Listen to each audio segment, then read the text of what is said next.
really thought it was over then. I had the testimony too then. You know, I didn't really know him for myself, but you know, mama, praying mama. Yeah. Praying mama. Praying her baby through some things. You know what I mean? And so, got better. Got over that. So I'm good to go now. Prom coming up. Singing prom. Amen. All right now. Amen. Amen. And so, come on, Davina. that April, right before senior prom, I know our business started getting fake. And I started seeing less and less. We all seen the movie Ray Charles. Ray was beating on the back of a pot. Right. That was happening with me. I didn't have a pot, but same things going on. Just losing my vision. Doctor didn't know what. By this time, Phoebe kind of was tired of me. You know, being admitted. My doctor, he sent me to I made it to prom, couldn't stay. God kept me. He preserved me. And I got sent to Florida, shipped on off to Jacksonville Children's Hospital. And a few days later, I woke up completely blind. Couldn't see anything. Doctors didn't know what was going on. And they did brain surgery, brain biopsy to see what was going on. And every test I was getting coming back negative, which was a blessing. But it also left me well, Lord, what's wrong with me? What's wrong? What's wrong? And I tell everybody, that moment I went blind is the moment that I saw the Lord. Because I no longer could rely on what I do. I no longer could rely on, I used to be so shy and afraid and worried about people. But then I couldn't see it. It really didn't matter what they thought or what they said. I used to love my little cute little Coca-Cola body. Went blind, couldn't see nothing. That didn't matter. Everything that I had put my emphasis and focus in life no longer held significance. I couldn't rely on it. I came into a place at that moment where I met God because I knew in that moment only He could do it. The doctors didn't know. They gave up almost. Really. Not knowing. And I knew God had to do it because I had to graduate. This was 3 weeks before graduation. Lord, you got to do it. I got to graduate. I'm going to walk across stage, start exercising faith. I'm going to walk across stage, and I'm going to see me get my diploma. Right. Doctors talking to my mama, listening, this serious. She not really understanding it. God gave me my sense of humor then. All right. He gave it to me. In the most desperate moment of my life, I had joy. Because God filled me. Yes, He filled me with Him in His presence. I couldn't be scared. I couldn't be afraid because I knew God was with me. I met Him there. I met Him. I know who He is. He brought me through that, y'all. I made it to my graduation. Couldn't see far, but I could see. I couldn't walk by myself, had to get help, but I walked across that stage. I know what God can do. They put me on prednisone from that, helped bring vision back. 4 months, I gained over 120 pounds. Body stretched to the max. But God was with me, so I wasn't worried. I knew He would bring me through. Right. That was 2011. I didn't get diagnosed to the end of 2013 with neuromyelitis optica. Don't worry, the doctors don't really know either. But it don't bother me. It's just the title. It's just the name to what God is doing. Yes. It wouldn't make sense to say, don't worry, God is a healer. Everybody don't understand that. So you're that's true. My title, then that's okay. Because I know He can bring me through.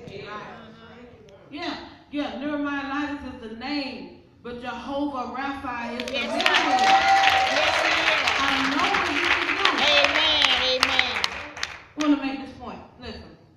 It was something everybody said, I went blind. But let me tell you something. That's nothing. How long I was spiritually blinded was the problem. All right now. I went through my life in church, raised in church. Mama, powerful prayer warrior. Daddy, a deacon. But I didn't know God for myself. All right. That's the scary part. Not the part when I physically went blind or when I went through. That's just the testimony. Right. But I know what He brought me through because I know He brought me from a dark place. Yes. So now, my question. It took me going physically blind to see God, to understand who He is. What is it going to take for you? All right now. What will it take? We go through so much in life. Yes, we do. And some things we go through is cause it on ourselves. That's right. So many young girls, and just Albany alone, are walking around lost, not knowing which way to go, Yes. having sex, making babies, Yes. thinking it's the only way, Right. and then trying to justify the sin and well, I graduated, so I got my own car, I got my own place, so at least I got that. Ain't like her. She's still in school. I graduated. Sin is still sin. Yes, it is. Yes, And it Titus, is. we're learning that Paul is talking to Titus and telling him what to teach the people, send them a letter. And what he's saying in this letter is to teach the older women to teach the younger women. Right. So now we're finding, we're in a time now where whenever it happened, the older women stopped teaching us. All right now. All right. Somewhere it happened. The legacy stopped getting passed down. We got to come back to a place where we follow God's rules. It's written down. It's just following instructions. Y'all ever put something together and got so offended because you couldn't figure it out? You had to go back and read the directions. Does that offend anybody else but me? You try to put something together and he said, what the directions say? But that's what we're starting to do now. Now we're going to go back and we've been trying to do this thing in the world on our own.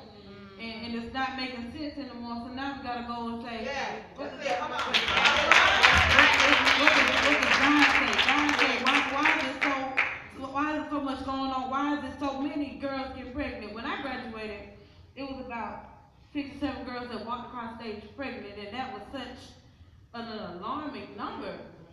I remember when I was growing up, when somebody, teenager got pregnant, it was a big deal in the family. Right. Trying to figure out what to do. You know what I'm saying? Now it's just so common. It's so common. Daughter get pregnant, well, it's all right. We act like nothing ever happened, and we never address the real problem. Older women, you have to go back to teaching, not just your children, but other children.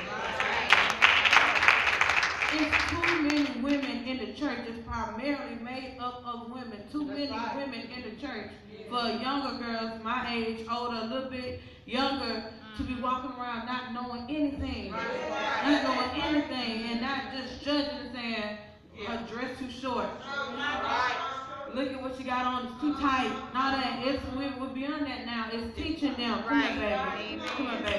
Come on, sit down. Sit down, baby. Let me talk, baby. If you don't got the clothes, baby, come on. Let me take you to the store, baby. Let me get you something so you can wear that. It's a little more appropriate. That's right. We learned in here that the older women teach us how to love our husbands. That stop. There's so many young girls don't want to get married. Don't want that issue because they don't see it in their parents. Titus, Paul is telling Titus, listen, y'all got to teach them, but really you're teaching them with your behavior, not just by what you say, by what you do. There's so much hypocrisy in the church. Yes, it is. We one way Sunday morning, and we do good Sunday morning.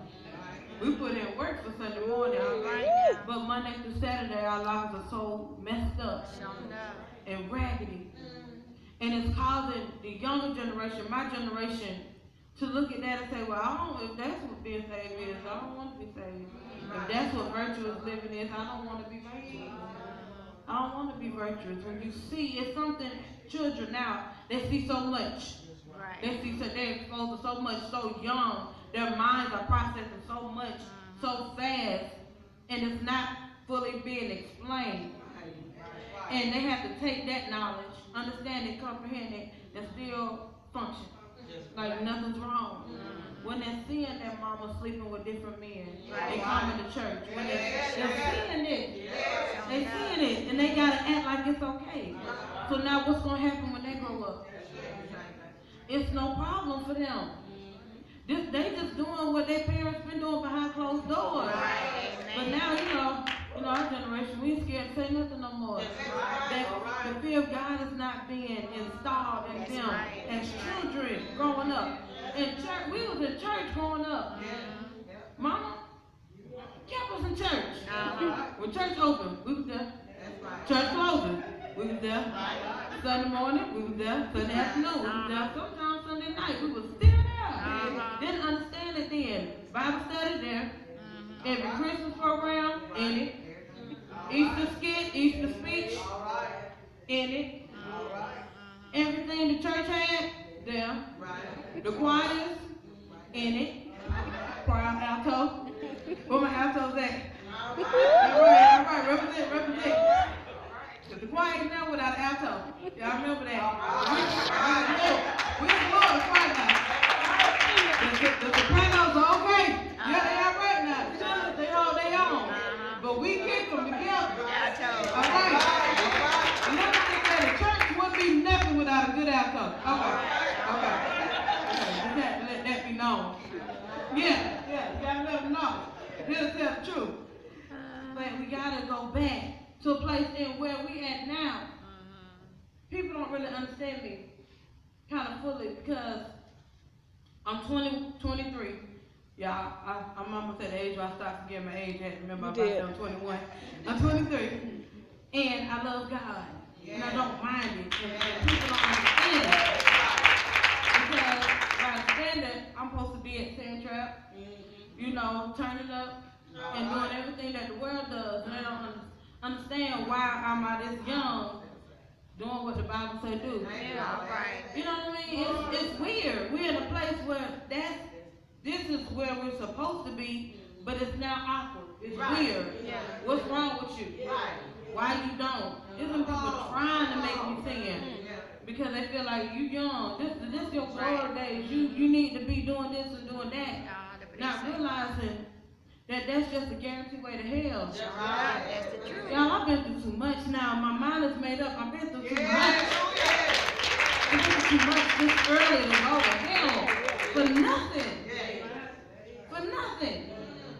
For what? You know what I'm saying? But now it's like, oh, something wrong with her. She shouldn't be like that. She shouldn't be. I heard somebody say that, yeah, I believe in God, and I'm gonna get saved, like not now, but probably like when I'm in my 30s. Right. I ain't gonna, I can't live like that now. So we gotta go back to what the Bible say and teach. Teach. We gotta show people love. How old woman gonna teach younger women to love their husband if they not loving their husband? That's right. Not with words, but with action. That's right. It's one couple. They can't get out of church good enough, and she already chopping him down, doing everything because she's still on the church ground at him. And you look at that and it's like, I don't want that. I don't want that. We gotta show love. We gotta be so careful. Right. Somebody's always watching us. I found that out. Somebody always sees what we do and where we go. Somebody might not say nothing, but they're watching. That's right. And those behaviors is what's shaping us. We're that new generation. And so for us to be virtuous, we must see virtue. We must see it. It must be shown in the actions, not just in words. Right. I'm learning more and more as I'm growing that this Christian life really ain't so bad. No, it's not. It's really not. Before I felt sick and when I was, grown and thought I knew everything and Mama didn't know what she was talking about. I remember that. Mom, you don't know what you're talking about. He do love me, Mama. We thought we knew what love was at 15, but Mama, you don't understand. That was a long time ago. Y'all didn't know. But when I was living in that, I saw the world so differently. And through that, God has given me wisdom. I prayed for wisdom, y'all. That God would help keep my mind through everything that I was going through. And He did that. He gave me wisdom and He gave me peace that surpasses all understanding. And now my goal is not to look down on others who not where I'm at, but to help them. I'm still growing. It's stuff that I still don't know. But God is keeping me and He's helping me through it. We have to start with teaching young ladies the fear of the Lord. It's so many of them don't fear nothing. Ain't scared of nothing. Will say anything and will do anything. Because our teachers are not the older women. because they're not teaching really us too much of nothing. We learning from what we see on social media, on Facebook, on Instagram. We don't see virtuous women teaching us and helping us. So we watching the Real Housewives of Atlanta, trying to learn how to be a wife. Basketball wives, thinking that's how you're supposed to be a wife. Love and hip hop, thinking that's the way you're supposed to be. Empire. Ain't never seen so many folks trying to be Cookie in my life. And it's a fictitious character. That's not even who she is in real life. But we focusing in on Cookie. And so now we lose the essence of what a real woman is. We have to go back to the scripture. We have to go back and save these young ladies walking around almost out their mind. Don't know what to do because it was fun in games when they was 15 and 16 having sex. Now they're 22, 23, 5 kids. Daddy's in their lives, 3 or 4, 5 kids with different daddies. Mama with my daddy, with my daddy, with my daddy. None of the daddies care about them because they ride with somebody else's daughter, getting her pregnant, sitting in her bed. It's a problem and we gotta fix it. And the only way we can fix it is with the direction. It's with the direction. We gotta go back. We gotta go back. It's worth it. Black lives matter. We on it now, but Christian lives matter. Our soul matters. Our soul matters. That's what's gonna save us. That's what's gonna save us. Racism might never die. What we gonna do then? We gotta be as a church. We gotta go back to what God has told us to do. That's the only way we gonna make it. Yes, it is. And so I encourage us tonight. It's not a long word. It wasn't long, but I'm giving it how He's giving it me. He's giving it to me. What is it gonna take?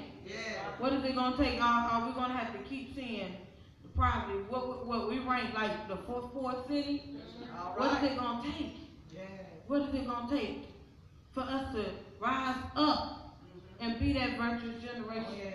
My challenge to you tonight is to go and find you somebody, mentor them. But first, your life has to be right. That's right. We have to be under submission of the Holy Spirit. Pray. It's somebody's life that you can help, somebody that you can save. As older women, it's too many of us walking around. You can walk out the door now. We coming here, pass some girls on the corner. It's lives out here that's lost, y'all. Lost, and they don't know which way to go. Not they know better, they don't know nothing. And now it's our job to teach young girls coming up. I'm helping. I'm going to help. My statement is, if I had a me now then, it's so many mistakes I would not have made. There's so many things I would have kept myself from. If somebody would have came to me and not just said, don't have sex, wait till you're married. But told me, baby, every time you have sex with somebody, you connect them with that person's spirit. That's right. And that spirit that's in them, That's right. it's in you. Show enough. That's why you crying and you don't know why. That's why you doing stuff you never know why. That's why. Because that spirit now in you. That's right. And that's why the Lord meant it for marriage to be a covenant with your husband, to love him. And so now we got so many young girls just loosely having sex and connecting with so many different spirits. That's right. And so now when they marry, they can't connect with the man God has for them. No repentance, no nothing, no feeling. It don't stay. They don't stay together because the love of God is not in them. The fear of God is not in them. It's a lot of teaching that needs to be done. And we as believers have to put our foot down and say, today is today. Not tomorrow, but today. And so I leave you with, what is it going to take in this generation of new women, new virtuous women upholding a legacy? We got to have something to uphold. A legacy has to be taught, to be carried.